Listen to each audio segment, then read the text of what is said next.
Hey there, welcome to the channel. And if you're watching this video, you probably have a bunch of comic books that you inherited from a grandparent, a parent, a relative, brother, sister. Maybe you bought them at a garage sale, an estate sale, flea market, the Goodwill, a thrift shop, who knows?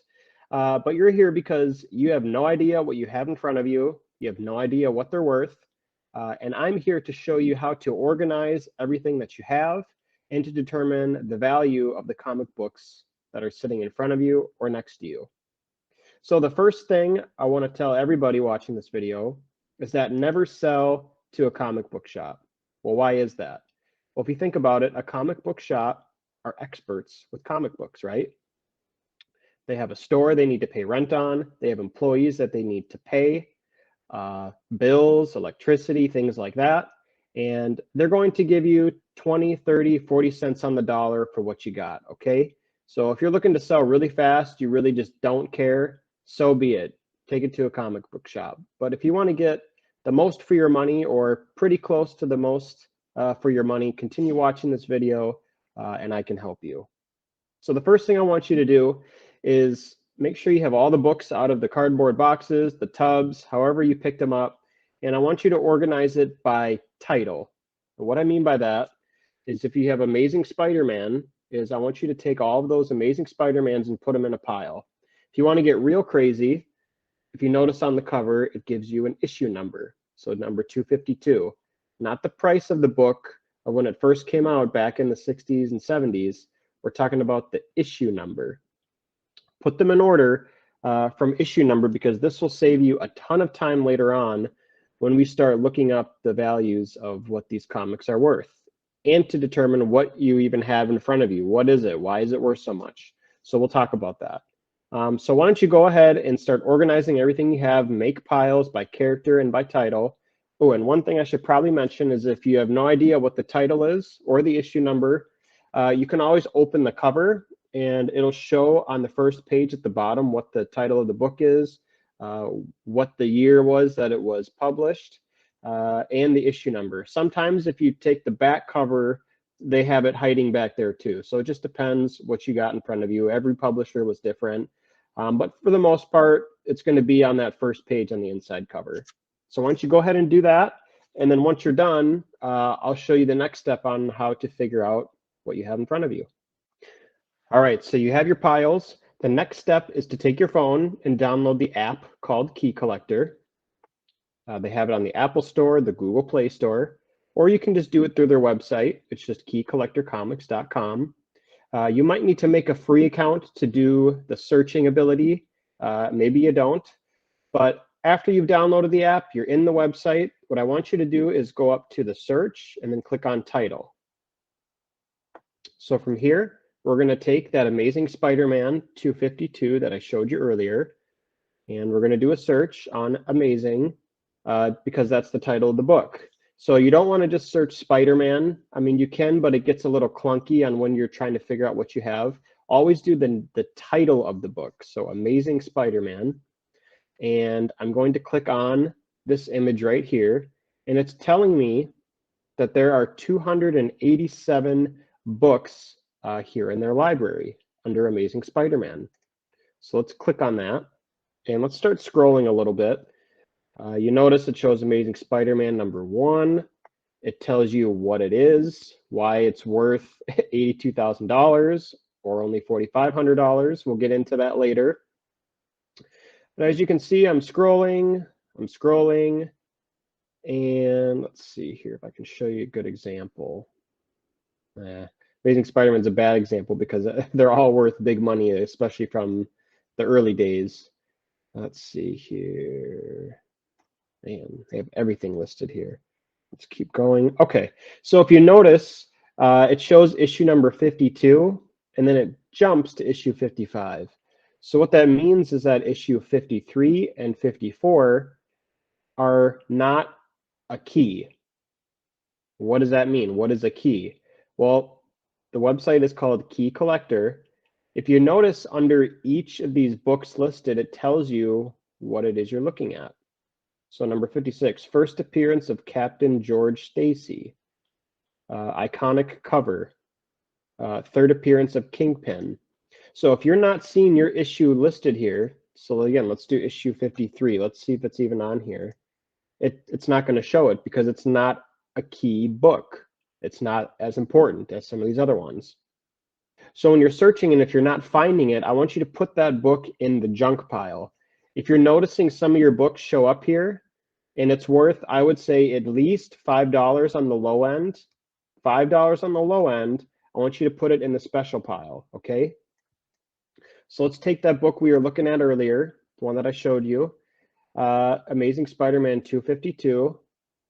Oh, excuse me, let me go back. It tells you that it's the first appearance of Spider-Man's black costume. On the low end, 15, on the high end, 185. Now, what I'm going to say is that this website doesn't really give you the best pricing, but what it will tell you is that you got something good here, okay? So don't take the prices you see on here as gospel. We're going to use a different resource to look up the pricing. But this is just a quick, easy way to determine, hey, I got something here. Let's put it in the special pile. So after you do that, we're going to shift over to eBay. And that is where we're going to start looking up some of those books that you found in your special pile. So we just did a search on Amazing Spider-Man 252. And what just populated is all of the listings. Listings. A listing means absolutely nothing. That is what somebody wants for the book. You need to figure out what is it selling for. So in order to do that, you need to be on the search page of the book that you just looked at, and you need to scroll all the way down and go to sold items. Okay, this is what it's been selling for. Today's March 1st, 2022. There's a most recent sale of that book, 220 bucks. Now I want to show you just a couple things, just so you can start understanding why the price differentiates big time. Remember on that, when you're looking at Key Collector, it said this book was worth $15 to $185. Well, it's selling for $220 here. Like I said, Key Collector is not the best place for pricing. It at least just gives you an idea what you got. eBay sold listings is where you want to go. Now, there are some other tools out there that are a little more aggressive.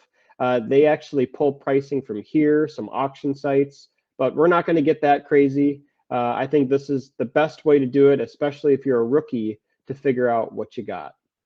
Now, if you notice here, you can kind of make it out. It shows that it has actually, let's just do this. Let's just click on it.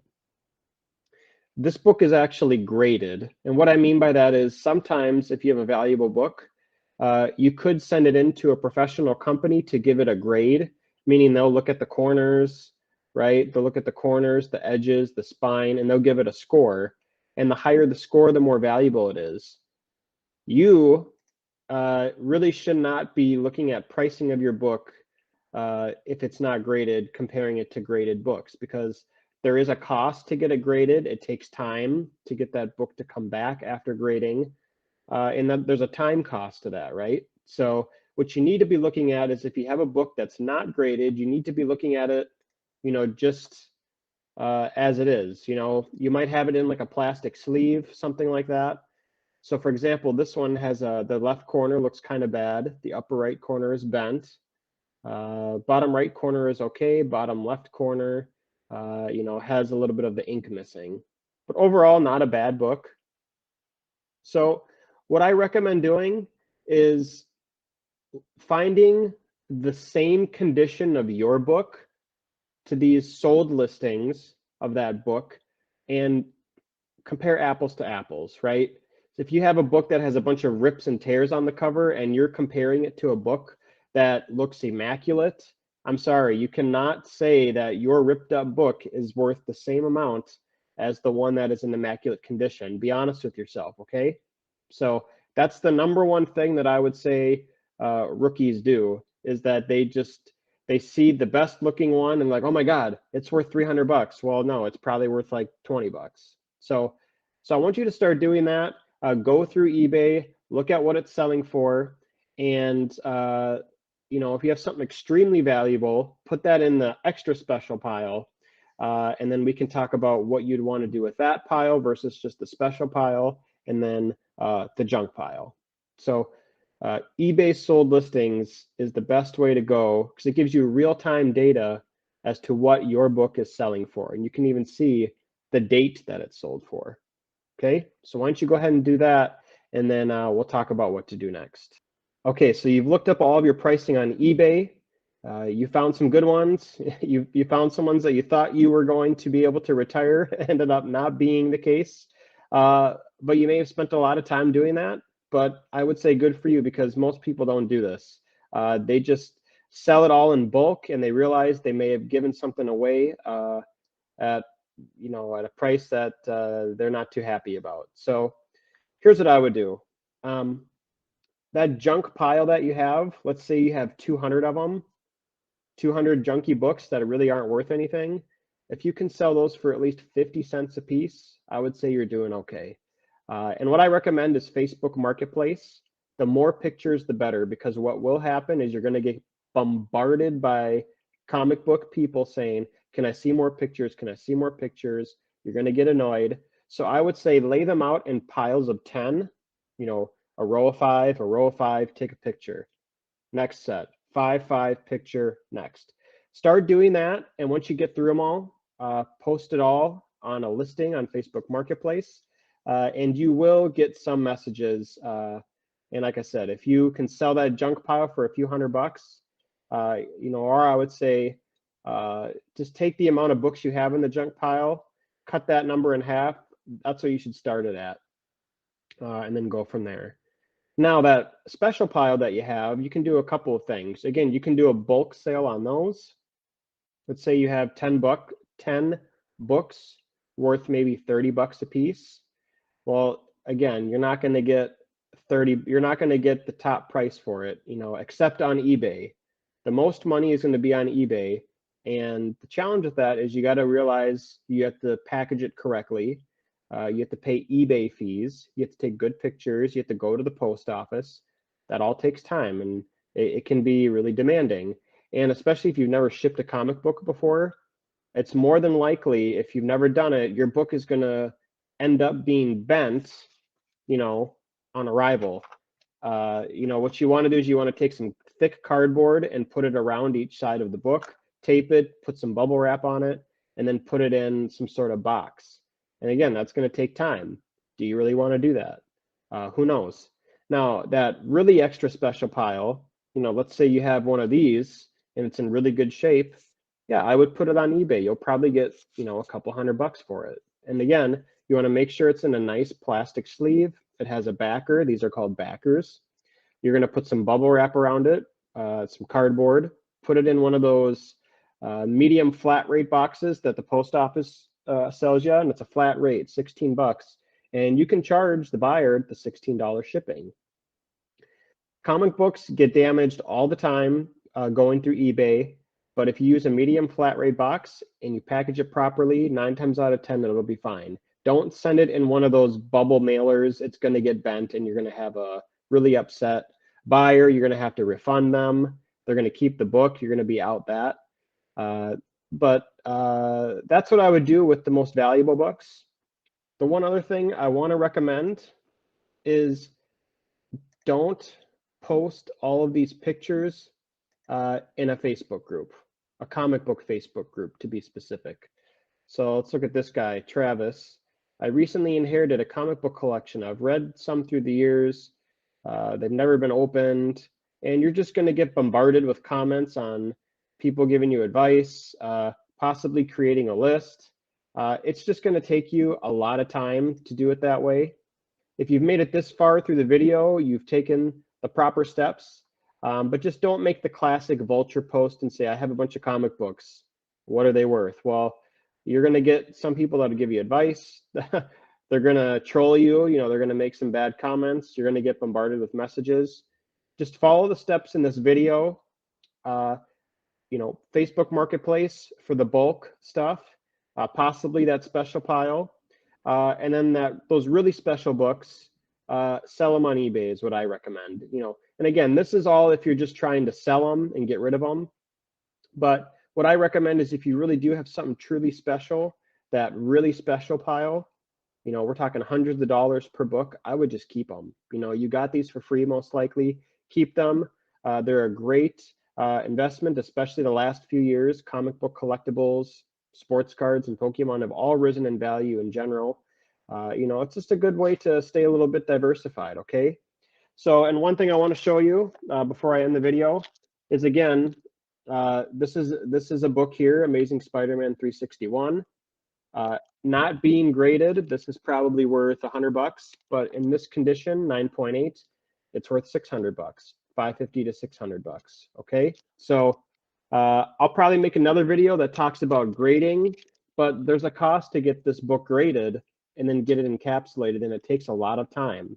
So you got to ask yourself, do you want to spend, you know, 50, 60 bucks to get it graded? And you need to make sure that your book is in really good condition to make sure it's even worth getting graded, okay? So we'll talk about that in another video. But the last thing I do want to say is don't sell to a comic book shop. That is just the biggest no-no. I hope you liked the video. I'll continue to make videos educating you guys on how to you know, get the most for your money with the comic books. Other than that, have a great rest of your day, and thank you for watching. We'll see you next time.